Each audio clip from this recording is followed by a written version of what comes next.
जल्द में ही आपने जो है यहाँ पर एक विरोध प्रदर्शन किया, जिसमें आपने विरोध किया यहाँ पर जो एक्सप्रेस वे निकल रहा है 92 किलोमीटर का है शायद, उसका विरोध क्यों? देखिए, स्पष्ट कर दें कि भारतीय किसान यूनियन विकास के वास्ते लिंक एक्सप्रेस वे का विरोध नहीं कर रही। भाई, विकास करेंगे तो किसान को भी तो अनदेखी नहीं होनी चाहिए। अगर किसान का नुकसान होता है तो फिर ऐसा विकास किस बात का। हमारी मांग ये है कि जो आप कट दे रहे हो, पहले हमने जब आंदोलन किया 22 सितंबर को टिकैत साहब आए तो इन्होंने कहा कि कट हमने संशोधित कर दिए। पहले कट 3 जो थे वो नीम करोरी, हथियापुर और निबिया चौराहे पे, ये 1-1 किलोमीटर दूर से चढ़ने और उतरने के स्थान बना रहे थे। जब हमने आंदोलन किया तो इन्होंने कहा हम संशोधित किए दे रहे और आगरा लखनऊ एक्सप्रेसवे की तरह रोड के समानांतर उतारे दे रहे, और उसका प्रस्ताव भी गया और प्रस्ताव पास होके आया। यूपीडा ने अपना लेआउट बदला और कट संशोधित हुए। दूसरी हमारी मांग थी कि मुआवजा, जो किसान की ज़मीन है, जो 2013 से सर्किल रेट आपने नहीं बढ़ाया, शहर के गांव का आप सर्किल रेट बढ़ाते चले गए 10%, 15%, 20%, लेकिन गांव के जो गांव थे उनके सर्किल रेट नहीं बढ़ाए। कारण क्या था? कारण ये था कि 2013 का जो भूमि अधिग्रहण कानून है वो ये कहता है कि सर्किल रेट का 4 गुना। होशियारी क्या दिखाई सरकार ने? होशियारी ये दिखा दी कि उन्होंने गांव के सर्किल रेट ही नहीं बढ़ाए और गांव में औद्योगिक क्षेत्र के नाम पर, रोडों के नाम पर ज़मीनें अधिग्रहण करने लगे और रेट नहीं बढ़ाए। हम ऐसी क्या नौबत आ गई जो डीएम साहब का ऑफिस आपने घेर लिया था? देखिए, एक तो राष्ट्रीय आह्वान पर भी हम वहाँ गए थे, भारत कृषि जो समझौता हुआ था उसका किसान विरोध कर रहा है। दूसरा, हमारा लिंक एक्सप्रेस वे का भी इस बात का विरोध था कि फिर इन्होंने 10 गांव की रजिस्ट्री रोक दी है।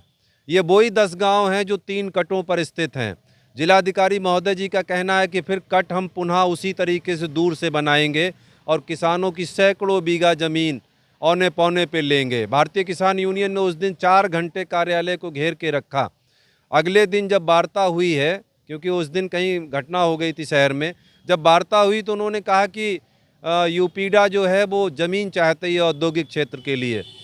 यूपीडा औद्योगिक क्षेत्र के लिए ज़मीन चाहती है, किसान भी देना चाहता है, लेकिन पैसा क्या है?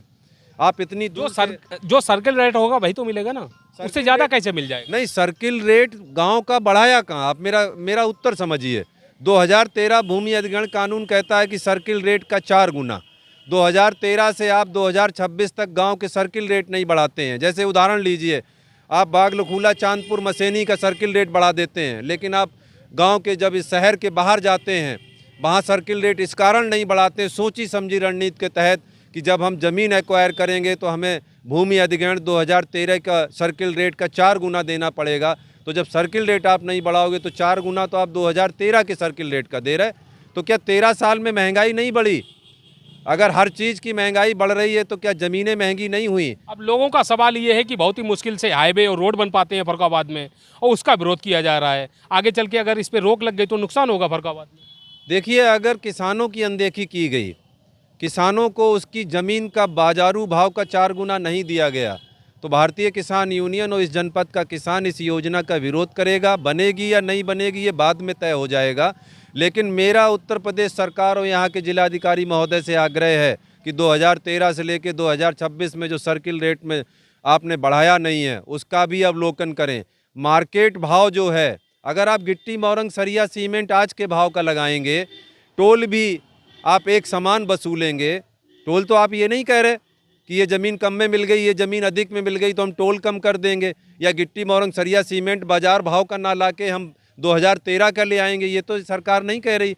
जब आज के भाव की हर चीज़ लगा रहे हो तो फिर आप किसान के आज के भाव की ज़मीन क्यों नहीं लोगे? हमारा ये प्रश्न है। अच्छा भाई साहब, जो एक्सप्रेस वे जो निकल रहा है कहाँ से कहाँ तक जा रहा है? देखिए, ये जो आगरा लखनऊ एक्सप्रेस वे है, जो ये बुंदेलखंड एक्सप्रेस वे का कट आया, सॉरी, वहाँ पे कौन सी जगह वो पड़ती है, कुदरैल, वहाँ से ये आएगा फर्रुखाबाद होते हुए, जो रूपापुर में गंगा एक्सप्रेस वे का कट है वहाँ पे मिलेगा। ये 92 किलोमीटर लंबा एक्सप्रेस वे है।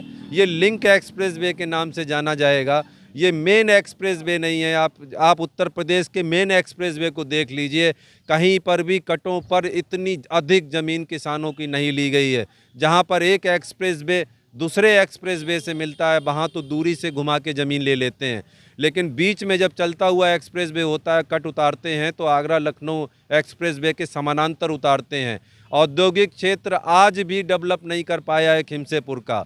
यूपी सीडा ने कंपिल की सूत मिल अधिग्रहित कर ली है। तो ये इतना बड़ा क्षेत्र है, वही आप नहीं कंपनियों को नहीं दे पा रहे हैं, तो आप यहाँ पे क्यों कमी ज़मीन है? कारण यही है कि ज़मीन के सर्किल रेट तो बढ़ाए नहीं गांव के।